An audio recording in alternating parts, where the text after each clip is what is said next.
Yo, yo, yo, what's up? It's a me, Chase, a PP. And today we're talking about Spectacular Spider-Man.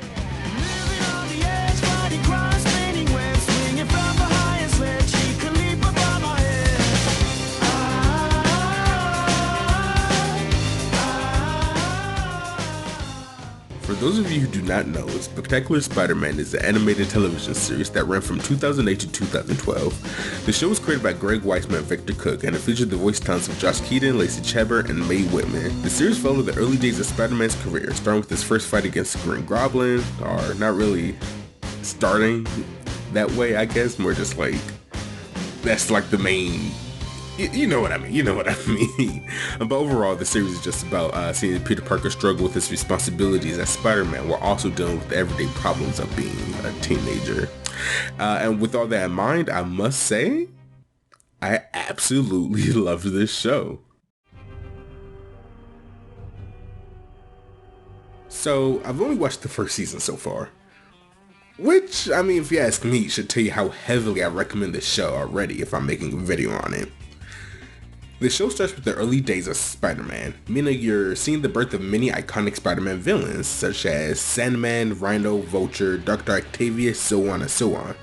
So, something I was not exactly expecting was how the show handles storytelling. I never watched Spider-Man shows week to week, opting to casually watch cartoons of it when I was younger, and it typically being more of a hands-off type of viewing, kind of like when people watch television, but they're also like on their phone or like, I don't know, drawing or something, pretending that they can actually, be able to do both at the same time, understand everything that's happening in the show while also doing their side hustle. I mean, I'm one of those people, to this day. I like to pretend that I can, do both, but I cannot. It's a lie. If I ever tell you that, I am lying to you. But any other way, I was going to the show expecting more of a episodic series, with maybe an arc or two spanning a few episodes per season. But to my surprise, it was pretty much a season-long arc that just felt like it was episodic. It was all pretty much just connected, usually in the beginning and the end of each episode. Most of the villains in the show were created by the combination of Octavius, who did most of the heavy lifting, Norman Osborn, and two characters I was totally not expecting to be in this show at all, in Hammerhead and Tombstone. I really thought the build up to Tombstone was going to be Kingpin. Now, even though I kind of missed the lack of Kingpin and Spidey dynamic in recent years, even though, the show was made over a decade ago, I was very happy to see Tombstone rather randomly. It was also fun to watch. I'm not the biggest Tombstone comic book fan, so I don't know how close he is to his comic book counterpart, but in this show, he was very interesting. I always thought he was just some kind of like random gang member who was annoying to fight because he could just take a punch from all of the hardest hitters in the Marvel Universe. So to see him being also rather intelligent was just surprising, to say the least. All that being said, again, this season is all about Peter Parker and his early years of being Spider-Man, and his baddies starting to become more than just minions. By the end of the season, they start doing the Black Suit arc, which I thought would be season 2 thing at the earliest. That is, if it had more than 2 seasons, of course. Anyway, that's all I really have to say overall about the show. So, let's get to my favorite part of television, and that is... the characters in the show were all very likable in their own way, minus one, but I'll get to them in a second. I won't go too in-depth about these people since the purpose of this video series is less in-depth analysis of these cartoons and anime that I watch and more just trying to give the feel of you chilling with your homie, talk about the things you watched recently, shit like that. But with that being said, let's start with the Spider-Man himself. Peter Parker is like any other Peter Parker you have seen in any other movie, cartoon, or video game that you have consumed in your life. Peter Parker is a sometimes student, sometimes scientist, and sometimes photographer who is constantly trying his best to juggle all of his responsibilities, and sometimes he's really bad at doing that. The show starts off with him being an intern for Dr. Kirk Connors with his friends Gwen Stacy and Eddie Brock.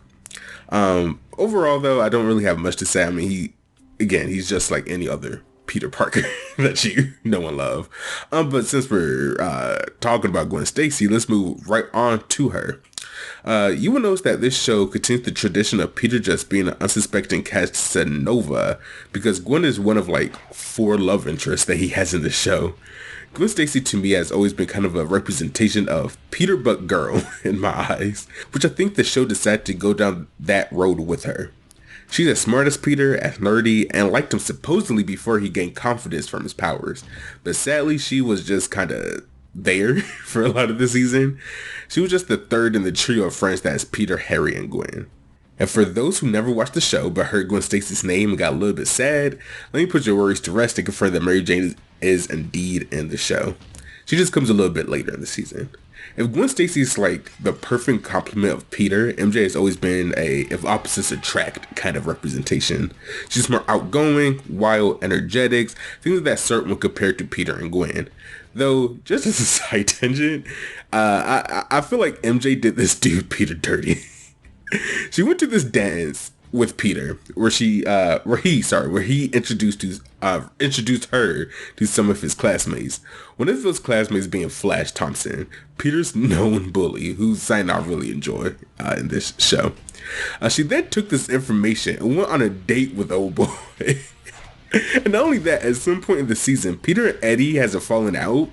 Then she went on a date with Eddie, who was doing it to spite Peter. Like, am I being a dickhead? Like, look, when I talk to someone, I usually am only talking to that one person. Now, I'm not expecting the other person to do that since it's unfair to ask to be exclusive when we're technically not.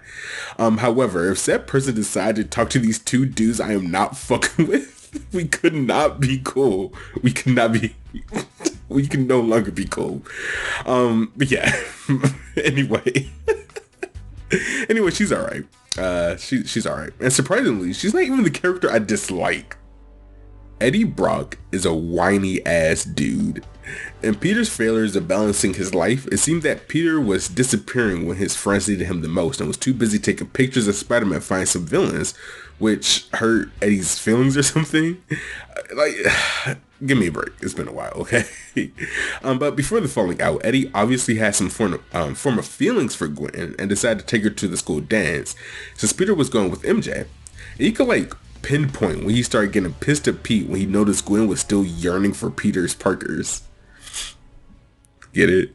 It's okay. Anyway, after Eddie dropped Peter as a friend, the next big part of his character arc was during Peter's Black Suit arc. Aunt May got a heart attack or something and Peter was late in seeing her. Eddie was already there, however, and started talking a bit too reckless to Peter. So Peter had to bitch him out real quick and show him who the real alpha is. Shout out Andrew Tate. I'm kidding, by the way. Please. Please do not look up to Andrew Tate. That is prime and so bait. So after Eddie got punked by Peter, he decided to go ask MJ out on a date, which she agreed to for whatever reason. But after putting their lives in danger by speeding, MJ yelled at him and said something like, "Peter is twice the man you'll ever be." Peter is twice the man that you'll ever be, she says. Like, how can you say that?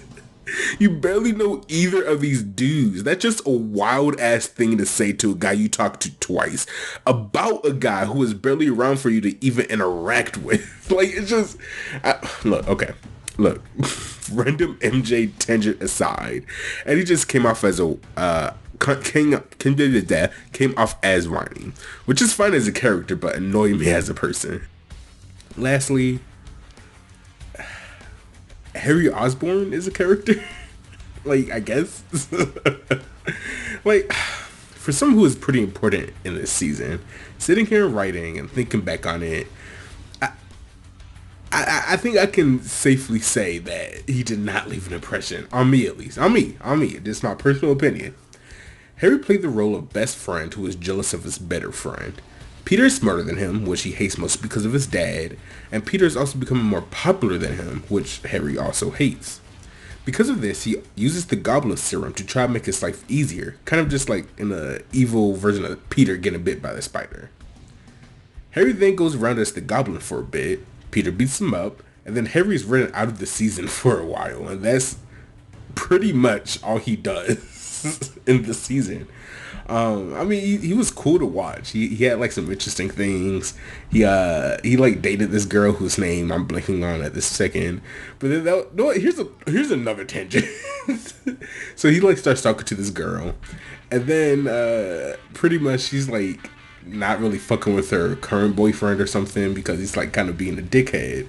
And then she like starts, buttoning up to Harry. They're becoming cool, etc., etc. And then just like out of nowhere, ex-boyfriend comes back with the flowers like, hey man, I'm sorry, will you take me back? She says, oh man, how can I say no to you? Right when she's on a date with Harry. Like, that shit was wild. That shit was fucking wild. But anyway, yeah, he was cool. He was fun to watch, but overall, I just really didn't connect with him. Well, sorry. His story didn't connect with me. There you go. That's why he didn't really leave an impression. And yeah. Overall, I really liked the show. The theme song was good, the characters was fun, the art took just a bit of time to get used to, but I liked it relatively fast. And the story was great, being more than what I was expecting going into it. With all that being said, I'm giving Spectacular Spider-Man, specifically Season 1, because I have yet to watch Season 2. I'm probably going to watch it right when I'm done editing this video. An enjoyability rating of, I'm going to go with 8 out of 10. Good shit.